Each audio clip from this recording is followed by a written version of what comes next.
If you have gut problems like me, maybe you thought to yourself, what if I could reset my microbiome? That's what I want to talk to you about today. But first, let's rewind about 300,000 years. Early humans, we lived in dirt, around animals in real sunlight, with real darkness. Our food was unprocessed, unsterile, and full of microbes that co-evolved with us. Our guts and our environments were in harmony. But fast forward to today.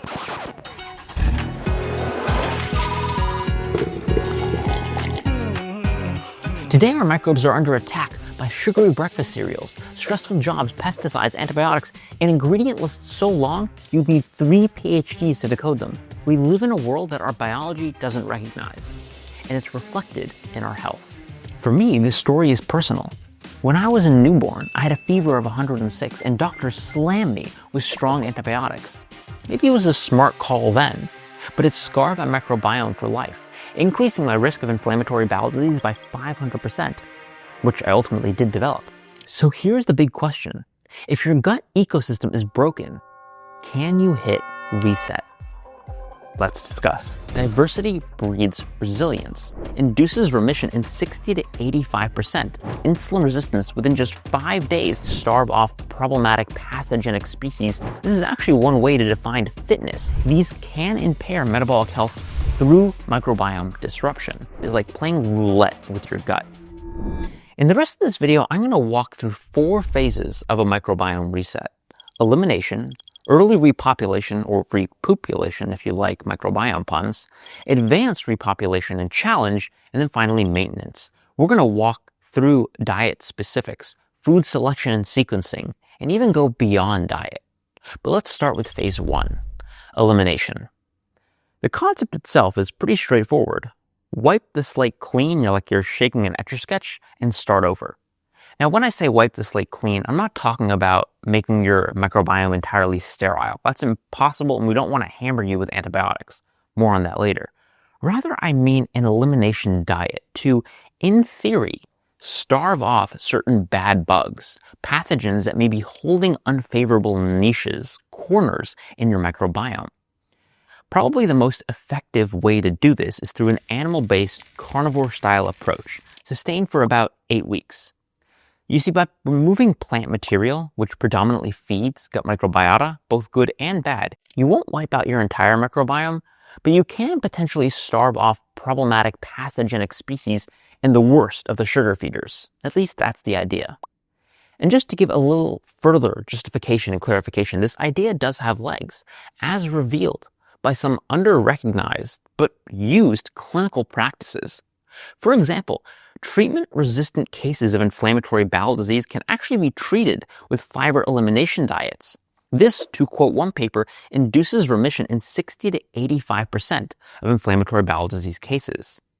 Now, this is not to say these diets are sustainable or optimal for your average person. But in situations of microbiome imbalance, so-called dysbiosis, removing components that feed pathogenic species can be therapeutic. Now, during this phase, this elimination phase, it remains important to eat a nutritionally complete diet.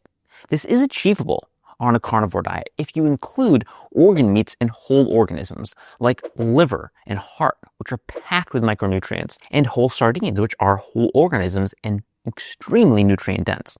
Personally, I've done this and found it to be sustainable because I like beef, eggs, fish, organ meats, and sardines.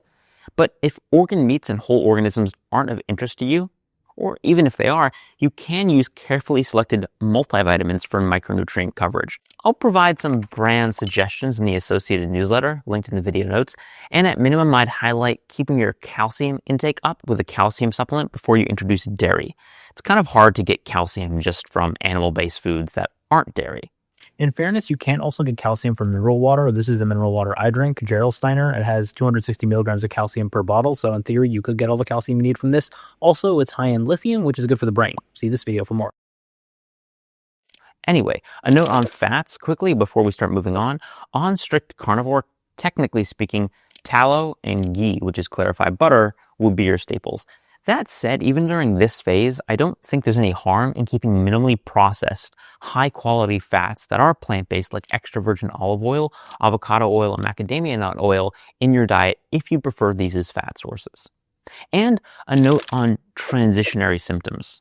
You may experience GI upset, diarrhea, or more rarely constipation, or sometimes apparent constipation due to reduction in stool mass rather than retention. Now, if this ends up being you and you're having constipation that's uncomfortable, a light laxative like a magnesium citrate can help. You can start with about 400 to 600 milligrams taken before bed, just during the transition phase. And on the topic of pooping, I do have a constipation masterclass free. You can check it out at the newsletter. Okay, so elimination clears the slate. But our reset isn't complete until you repopulate carefully. So phase 2 is thoughtful repopulation. This can last between 6 and 12 weeks. But before we hit the how-to, I just want to flesh out a little bit more the why. Imagine now a flourishing coral reef. It's flourishing with incredible color and diversity of life. And it's this diversity that makes the coral reef resilient. The same is true of a rainforest or your microbiome. Diversity breeds resilience. And on balance, a more diverse ecosystem is more resilient to stressors. This is actually one way to define fitness, how tolerant a system is to challenge. And parallels, they do exist in the human data. As in N=1, recall from our prior content the 117-year-old superager, Maria. Her microbiome was remarkably youthful and diverse, and that might have contributed to her incredible health span and lifespan. That said, I will caveat, diversity isn't the be-all and end-all. I can come up with counterexamples when an intervention does improve metabolic health while actually decreasing microbiome diversity. Still, in my view, in all else being equal, I think if you can, cultivating a diverse microbiome composed of health-favoring species as the foundation is your best bet for long-term health. And that brings us to the how of repopulation. Begin by reintroducing probiotics and prebiotics. Start with more bland fermented foods like kimchi and pickles, and consider some probiotic supplements. Now, before we get to the rest of our microbiome reset protocol, I want to tell you about the only probiotic that I take and the sponsor of this video, Winnow. Now, if you're like me, you're probably skeptical of probiotics by default. I get that. But Winnow is different because it's not just a best-in-class probiotic. It's been specifically engineered to address the very real and urgent problem of microplastics. You see, microplastics and nanoplastics, they're everywhere in our environment, in our water, even the air we breathe. And they're not just gross, they're incredibly dangerous. A major New England Journal of Medicine study, I don't know why I had trouble saying that, major New England Journal of Medicine study found last year that microplastics in your blood vessels can increase your risk of heart attack, stroke, and death by 350%. They get in your immune cells, your macrophages, and irritate them, causing inflammation. So how do we defend ourselves? Well, from the inside out. That's the genius of Winnow. The team screened thousands of bacterial strains to find the few that can bind up microplastics and nanoplastics so your body just flushes them out before they enter your bloodstream. And I was so impressed by the science that I joined the company as a scientific advisor. So yes, I have a conflict of interest, but because I want to be part of developing this product. If you want to try it for yourself, what I'm using, you can use the code STAYCURIOUS for 15% off. I really can't speak today. Stay curious for 15% off. Links below. And I also will provide more information to break down the science so you can see it for yourself. This isn't just probiotic puffery. It's practical, evidence-backed innovations. Now, back to repopulation and the rest of this protocol. I also want to highlight, you definitely want to check out the letter on this paper about microplastics in the brain and my conversation with Dr. Matthew Dunn, PhD, CEO of Winnow Labs, and really nice guy. And during this phase, it's important to keep your volume of plant intake low overall during this early phase. And with the exception of fermented foods, cook your fruits and vegetables for digestibility, introducing new foods slowly and in small amounts. Some specific starter foods I could recommend are cooked zucchini and summer squash, avocado, olives, sauerkraut, and pickles. And while we're on brand recommendations, this is the kimchi I like. Real pickles. It's really good. And Jerusalem artichokes or globe artichokes if you can't find Jerusalem. These all tend to be rather digestible at lower doses and or have particular prebiotic or probiotic properties. And to the best of your ability, it's really important to track your intake and symptoms. Rigorously, use a food log. This is essential in observing relationships between symptoms and intake in the context of your N=1. You should make it your own. You can use a handwritten notebook or a Word document or an Excel sheet. Do what works for you. And phase 2 is also when you can introduce dairy. This isn't a must, but I really think it can be beneficial.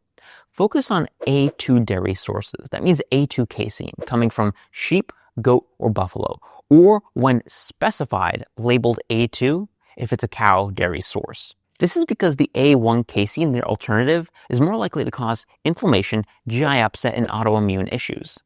Actually, early humans were never exposed to A1 casein. That's an evolutionarily new development that came with the domestication of cattle. And as for specific dairy, goat milk kefir and blue cheeses from sheep or goat sources probably rank at the top of my list, kind of like Roquefort cheese, which is my number one favorite. That said, I do have one carve-out for the A1 versus A2 casein divide, and that is low-sugar, high-protein yogurts, which may be hard to find as A2 sources, but can offer live cultures that support gut health. So I'll list a few brands to consider. There's Siggy's Plain Skyr Yogurt, Alexandre A2A2, this is A2 plain yogurt, and Wallaby Organic Aussie-style plain Greek yogurt, and Faye 5%. I don't know if I pronounced all that right, but those are 5 good brands that are high protein, low sugar, and probiotic.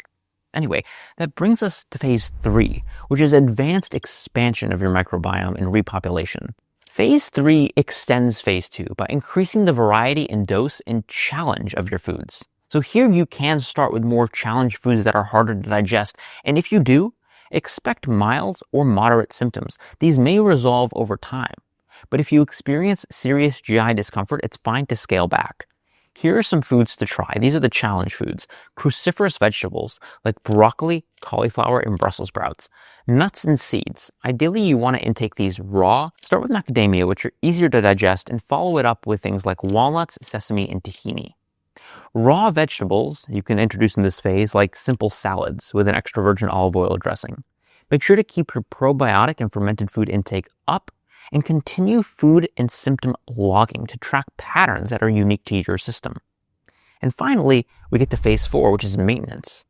This is the final step. Find a pattern that's sustainable and enjoyable that supports your microbiome.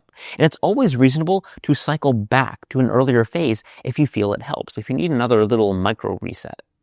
That said, even in maintenance mode and throughout, there are certain things I'd focus on avoiding completely and forever, at least as much as possible.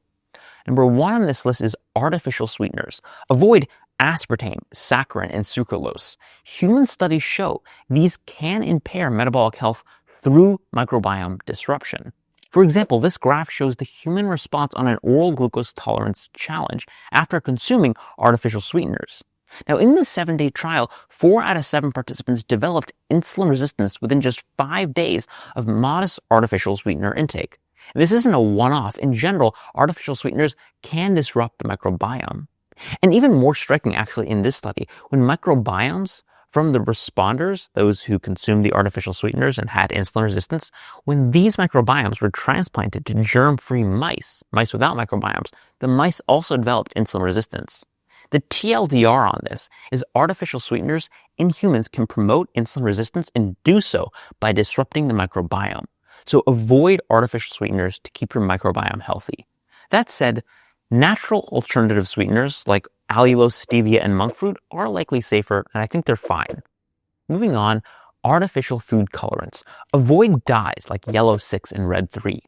These can disrupt the microbiome as well and have been linked to inflammatory conditions in preclinical models. Moving on, oral and intravenous antibiotics. These are necessary at times, perhaps for baby Nick, but they can be extremely disruptive. So always consult your doctor and use caution. Only use the antibiotics if you really need them. And finally, those mysterious additives. If you don't recognize something on an ingredient list, avoid it. Consuming a food with an ingredient list you don't fully understand is like playing roulette with your gut, and you don't want to do that. Variables outside of diet also shape the microbiome. For example, meal timing. Aim for an eating window under 12 hours and avoid meals too close to bedtime. This can disrupt your circadian rhythm and your microbiome. Also, light exposure. Get natural sunlight daily to help regulate your circadian rhythms. Your microbiome has its own clock, and it needs input both from light and routine meal timing. Also, stress disrupts the microbiome directly via the vagus nerve. So when you're stressed, a signal goes from your brain via the 10th cranial or the vagus nerve to your gut. And this changes secretions in your gut, something called Brunner's glands that feed gut bacteria. So literally, there's a direct line from your brain to your gut, whereby stress can change your microbiome, feed or starve it. Therefore, stress management practices like meditation, deep breathing, hot baths, or even just relaxing and watching TV with a loved one can improve your microbiome. So yeah, your favorite trashy reality TV show can be a microbiome hack. Now finally, as a closing note, this is just a self-experimental framework. This is not medical advice. Everyone's microbiome is different. And science today lacks precise protocols. However, I believe through community engagement, thoughtful questioning, and safe personal experimentation, exploring your N=1, we can all make everlasting progress on our health journeys. Sometimes we need to just try to hit reset.